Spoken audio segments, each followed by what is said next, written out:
All right, everybody ready? Okay, we're ready.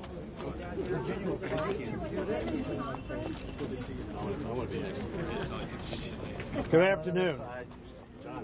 Of course, as we all know, it is not a good afternoon. It is an afternoon filled with angst, anxiety, fear, doubt, lack of confidence, and a concern all over America about whether their government can and does work. I want to thank all of you for being here. I know you share all that anxiety and fear for your families and for yourselves. We want to thank you for the service that you give to our federal government. I want to thank Colleen, Bill Dougan, Marcello Del Campo, George Schaffler, Rudy D'Alessandro, David Cox. Where's David? Right here. Hey, David. How you doing? Good to see you. And, of course, I'm joined here by my colleagues, Gerry Connolly from Virginia, John Delaney from Maryland, Jim Moran from Virginia, Dutch Ruppersberger from Baltimore County, and John Sarbanes from all over. Who else? Did I leave? No, that was it. That's it.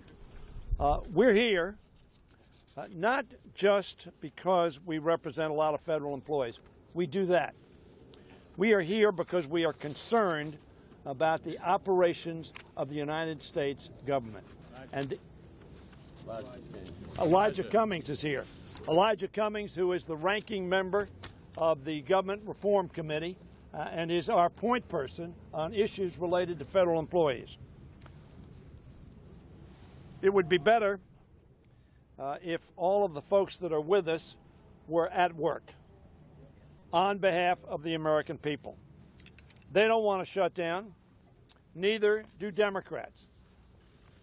The proposition that some Republicans have said that Democrats want to shut down the government is so patently absurd, so unbelievable, that it's almost not even worth responding to. We had a shutdown 17 years ago. The Republicans were in charge of the House of Representatives, and they tried to stare down Bill Clinton by cutting deeply in the education of our children. And Bill Clinton said, we're not going to do that. And they shut down government.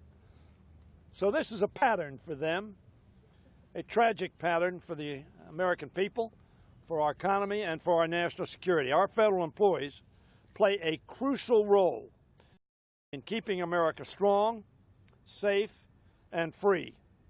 But House Republicans have decided to use them as pawns in their obsessive partisan game against health care reform.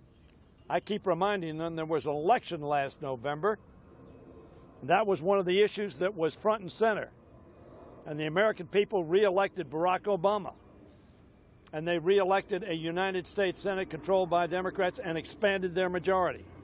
And they expanded the number of Democrats in the House of Representatives. Notwithstanding that, they continue to act as if they were solely in charge. They continue to refuse to compromise. They have already been asked to give up so much, these federal employees behind me. 4 years of no COLA, constantly being berated on the floor of the House of Representatives and the United States Senate by some who do not appreciate their service. I said the other day, if any of us were members of a board of directors of a corporation and treated our employees, the stockholders would fire us. They ought to be commended, our federal employees, not treated with such disrespect. Republicans shut down the government because of their unreasonable, irrational Tea Party wing that their party has left to control the House of Representatives. This is very disappointing because I know there are a majority, I'm confident there are a majority of Republicans who are now bent on radical destruction and want to keep government open, who are not focused on that. However, I must say I was extraordinarily disappointed the other day when we had a vote on a rule that prevented us from keeping government open. And 3 moderate Republicans voted against that rule. the American people need to expect more of their representatives. All it would take to end this shutdown is for Speaker Boehner to put the Senate's clean compromise funding bill on the floor. Now, somebody came up to me the other day and said their mother called them, said that Hoyer gave a great speech. Tell him I said thank you. By the way, what is a CR? But you look good. Yeah. And that mother was correct. What we're talking about, without jargon, is keeping America's government open, serving the people of the United States of America. Yeah! That's what we're talking about. Now, I urge Speaker Boehner, let us have that vote. Let democracy work.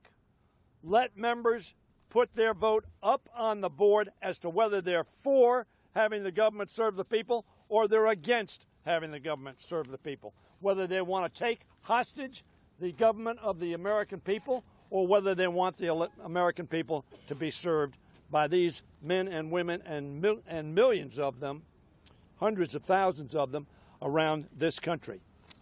You see a lot of Washington suburban representatives here, and is Eleanor here yet? We're hoping that Eleanor will be here as well. Democrats will continue to stand for our patriotic federal workers and the important work they perform. I want to thank all of you for being here, and I now want to yield to a few of my colleagues very quickly because we want to get to Colleen Kelley and Dave Cox and other leaders of our employees, including Bill Dougan of NEFI. Eleanor's here. Oh, Eleanor is here. I just mentioned you, Eleanor. Thank you for being with us. And now the senior, I think, representative behind me is Jim Moran, and let me yield to him.